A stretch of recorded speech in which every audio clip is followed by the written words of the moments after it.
Well, hi everyone. Thank you for being here. First off, I want to start by thanking the Chamber of Medford and Jackson County for hosting me today. We had a wonderful conversation, whether tourism or agriculture or natural resources down here in Jackson County. The success of this part of the state is the success for the entire state. So it's a real pleasure to be here today. And I primarily wanted to talk with our business community today because when our businesses are successful, our communities are successful. We had a really wide-ranging conversation today, and we talked everywhere from transportation to education to housing, and all of these topics, from my point of view, are good for the entire state, and it was good to get a Southern Oregon perspective today. A couple of things that I heard in the conversation, very specific examples about when there isn't enough housing in the community, businesses can't hire. There are hundreds of vacancies, for example, at Asante, and these are folks who want to come and work in this community, but they don't have places to live. We need more housing construction across our state if we're going to have strong, vibrant communities. And one of my top priorities for the session is to make sure we have enough housing being built across the state. And so I have some bills as well as some investment proposals to say, how can we build more housing everywhere in our state?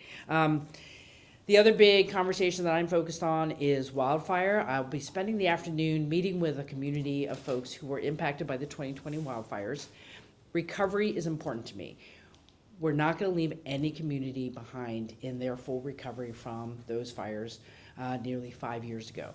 Recovery takes time, but people need their housing. So we're going to be talking about some of the housing investments that have been made to get people back into their homes who lost homes in the 2020 wildfires, and look forward to that conversation this afternoon. Which brings me to one final comment, which is in Southern Oregon, you all know that wildfire can really impact your community. You've had many, many fire seasons of lots of smoke, lots of concern, and it's impacted your economy in Southern Oregon. As your governor, it is very important that we do everything we can to get dedicated dollars to not only fight wildfires, but help communities be safer and more resilient. How they build, how they protect communities, how we can do things in the community that when fire does happen, less impact to the community. So I'm working on that. One of the things we have to talk about here in the legislative session that is about a month or so to go is how do we get those dedicated dollars for wildfire suppression as well as community resilience. And yesterday I was asked about the kicker and whether that could be used for wildfire. And here's what I want to just clarify for folks. Right now it's forecasted about $1.7 billion will be going out in a kicker to Oregon taxpayers next year. Most Oregonians can still get their kicker, and there would still be leftover money for people in higher income households not getting their kicker that we could be putting towards wildfire. We could be putting aside close to $1 billion for fighting fires and making communities more resilient, while most Oregonians will continue to get their kicker. So it's very frustrating to me that this issue's already been politicized by some folks in the legislature saying we can't even consider that. If most Oregonians can get their kicker and we can save some money for wildfire, I think most Oregonians could support that. So I think we just should be open to new ideas here in the state, because at the end of the day, we cannot have our communities destroyed by wildfire, and we have to do more, and that requires the state actually trying new things. So with that, I'm happy to take some questions. Yeah, thanks for bringing up the kicker and everything. And Ashland's very own Jeff Golden has been a big supporter of that and everything. You declined using the kicker for other funds back in 2023. I want to say, what is it about wildfires and maybe perhaps the context of the federal government and everything that makes you more open to withholding some of those funds now? I'm really glad you're asking that question. So back in 2023, we were projected to have a very large kicker in 24, which we did. And at that time I said, look, cost of living is up. People really need to have that kicker. And I would also add, the state was more flush with money to pay for the other things. We just got a forecast this year that we're not going to have all the dollars that we could possibly use for things like wildfire. So that's a difference. The other piece is that cost of living is still an issue for a lot of Oregonians. And 80% of folks could still get their kicker next year, while a little bit was shaved off the top to put towards wildfire. We don't have state dollars to protect our communities as well as we should with wildfire right now. It would only make some sense to use one-time dollars to put aside for wildfire in the future, and we could do that with the projected kicker this year. I've got some education questions. Yeah. So I believe you suggested around $11.4 billion for K through 12 school funding in your proposed budget. But my colleague has interviewed and reported on studies that shown that as Oregon has spent more money, test scores have actually declined over time. And I'm just curious why you think that, maybe throwing more money at schools this time might be more successful. I made a commitment to our schools to make sure we could get a strong, so let me back up. So across the country, we've seen studies that have shown that what Oregon spends per student is about average, middle of the pack nationally, but our outcomes are not where they need to be.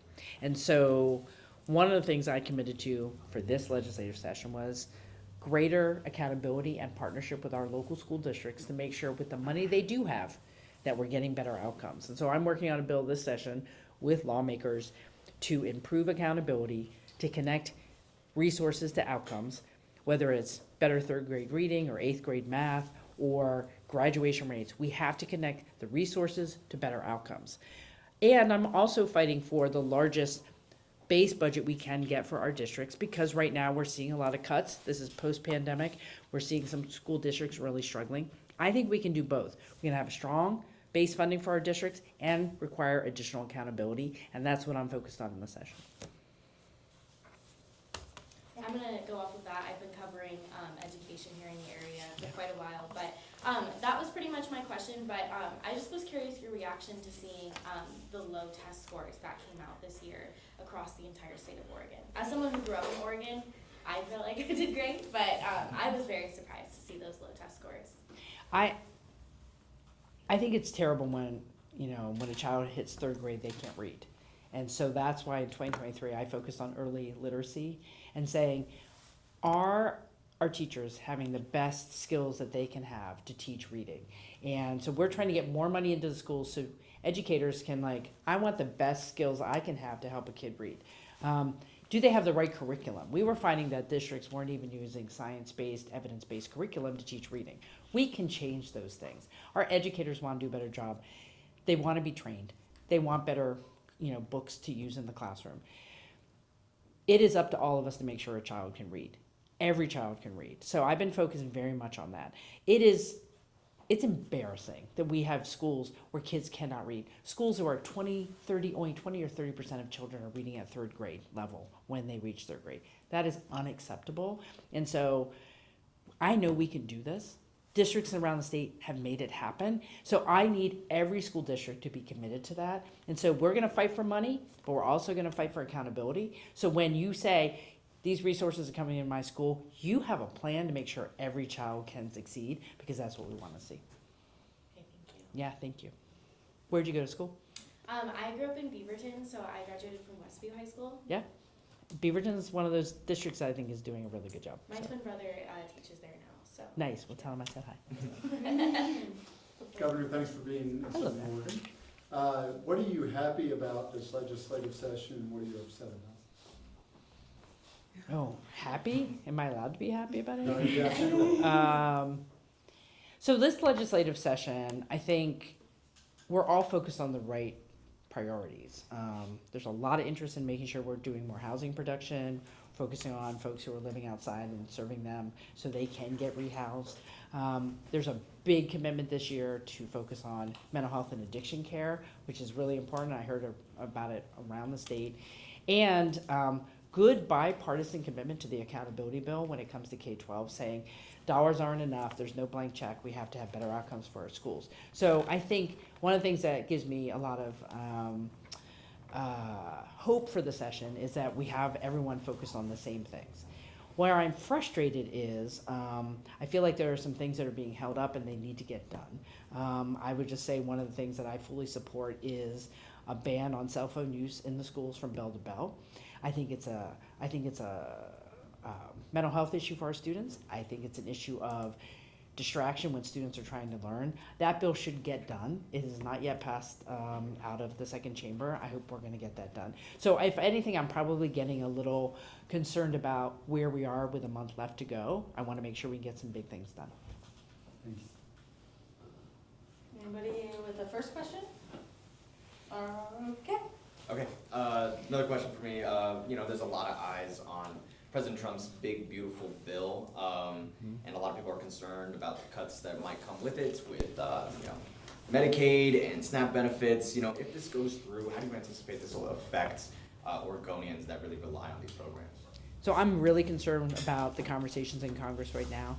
I think everyone in Oregon should be concerned. We have 1.4 million Oregonians who depend on the Oregon Health Plan, which is our Medicaid program. The cuts that they're talking about in DC will impact hundreds of thousands of Oregonians, if not millions. It will impact our ability to maintain our hospitals and rural health care. It is a big deal that they are considering cutting Medicaid to the degree that they are. Same with food assistance through the Supplemental Nutrition Assistance Program, the SNAP program. We have over 700,000 Oregonians who receive help to put food on the table from SNAP benefits. If they make those cuts at the national level that they're proposing, there is no way for Oregon to backfill that. We don't have those kind of dollars. The federal government needs to send taxpayer money back to Oregon through SNAP, through Medicaid to help Oregonians who need it. We know how to run those programs. We need the federal government to pay the bill. Thanks. Yeah. What can Southern Oregonians do to help you do your job? Well, I think folks here in Southern Oregon are already doing a wonderful job, starting businesses, supporting their schools. And so first of all, I want to say thank you. What we need right now is everybody pulling together on those top priorities. So let's talk about what we can do in every community around the state to help someone who's living outside. We know how to do that. And when someone gets stable in a shelter, let's get them rehoused. Let's build more housing. Let's stay focused on the things that bring us together and not divide us. And I think if we focus on those big priorities together, we can solve problems. I've seen that around the state. And I just want to say there are some amazing people in Southern Oregon doing great work right now. Let's support them. If we all pull together as a community, no matter what's happening at the national level or in other parts of the world, if we can take care of each other here in Southern Oregon, we're all going to be more successful. Yeah, to kind of piggyback off of that, what do you notice are the priorities of your constituency here in Southern Oregon when you come down here? We talked about housing, a little bit about finances here, but what do you notice are the priorities of your constituency here? Well, I think what I've seen around the state is a lot of the priorities are the same. We want housing, good schools, we want to make sure access to health care, especially if you're dealing with an addiction or mental health issue. I think it just looks a little different in each community. Here it's like, well, what kind of housing and where can we build it, right? So it's like, what are the barriers here that might be a little different in Southern Oregon? Let's work through those. I think when it comes to healthcare, if you have a healthcare employer who can't find enough folks to work in the hospital, we got to work on that, right? So it's same issues, maybe just a little local flair. And what I saw in the chamber was a lot of folks who are committed to solving problems. And if you have that, I think you can make things work. Thank you. I'm kind of going off of this question too, where you're talking about how there's so many vacancies in hospitals. A lot of people have actually been emailing into our station talking about how they haven't been able to get an appointment at a regular doctor in 10, 12 months. Yeah. How can we kind of move forward? How do you want to see people progress with that? Be able to get an appointment within the week or even a month. 11 months is kind of crazy. Yeah, I've heard this issue from around the state, and even in more urban areas, the idea that can you find the provider you need, the doctor or the dentist or the mental health therapist. It is a real challenge. One of the things that I'm focusing on is this conversation about behavioral health workers. Folks, the social workers, the therapists, the psychiatrists, or the residential treatment providers. We need to focus on that. So that is a big focus for me right now in the legislature, because when someone is sick and needs care, they shouldn't have to move out of their community to find it. But that is something that we all have to figure out. And I believe Oregon's a great place to live and work. So if we can build those houses, people are going to come here and work. I've heard it across the state. We have people who want to move here. It's a beautiful state. We have 4 seasons. I was talking to someone like, I want to move in Oregon because I have 4 seasons. It's like, this is the place you want to live, right? So get more housing. Those professionals will come. And then we have to make sure we support them and pay them well enough to stay in the community. I have another question. Thank you. I had another question about wildfires. I'm not sure if your talk about supporting, shifting some of the money from the kicker is indicative of how you're feeling about wildfire season this year, but I was just curious how you are feeling because of, federal workforce cuts. There hasn't been tons of cuts to wildfire fighters specifically, but a lot of support people who also help fight wildfires, and just, if there's anything other than moving money from the kicker that Oregon is doing to prepare differently because of what's happening federally. Well, regardless of what happens in the legislative session, whether the kicker is used for wildfire or not, we are prepared and getting prepared for wildfire season. We are anticipating a very difficult wildfire season. It's May. My message to Oregonians is be prepared. Is your home ready? Do you have a plan? Are you prepared? Because particularly if you live in fire-prone areas, it is going to be another tough wildfire season. Remember, last year, over 1 million acres were burned across the state. It was our most expensive wildfire season in a very, very long time. So we all have to do our part not to start fires in the first place. And that just, some of those are accidentally caused. So people have to be cautious. So be prepared, be thoughtful, watch what you're doing as conditions get drier. And we are organized to be ready to respond. We have a great system here in Oregon. I am a little worried about the federal situation. What we're hearing from our federal partners is that they will have the staff and they will be ready to go. But there is a lot of uncertainty there. From Oregon's perspective, we're going to do everything we can to be ready, and I hope our federal partners will be there too. All right, one more question. Unless you don't want it. No one else will take it. I just have a quick question. I graduated from the University of Oregon, and Yay. Yay.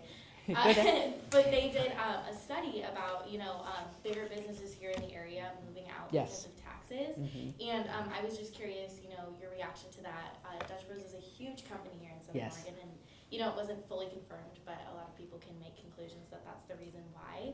How can these small businesses still open up a business here when these taxes are so high? Well, my job as governor is to make sure when you want to start a business or grow a business, you are getting help from the state government, that you're not just getting barriers to expansion. I think we're a great place to have businesses and do business here in the state. We are a large manufacturing state. We obviously have our food processing and other things that we do here that are, I think, lead the country, if not the world, in the things that we do. I'm worried about the tariffs. I think we're a very trade-dependent state, and the tariffs are going to be a challenge for some of our businesses. So what can we do as a state to kind of help with that situation? Well, we certainly don't know what all of those are going to be. But here's what I would say about business here in Oregon. As governor, I'm saying we are open for business. We want you to be here. We want you to grow here. And any challenges that you encounter, we want to help you work through those. I think we have a great workforce. We have plenty of places to build in terms of expanding industrial areas. So this is a good place to start a business. And I did read the University of Oregon study. I think where we lag behind other states is I don't have, as governor, all the tools that other states do to lure people here with money. But what we have it's a beautiful place. We have communities that want new employers. So I think we're gonna have to do a better job of making the case that when you decide to build a new business or expand, you should come to Oregon. I'm definitely telling people that, and I think we're gonna see more businesses come here because of that. Awesome, thank you. Thank you. Thanks, everybody. Appreciate it.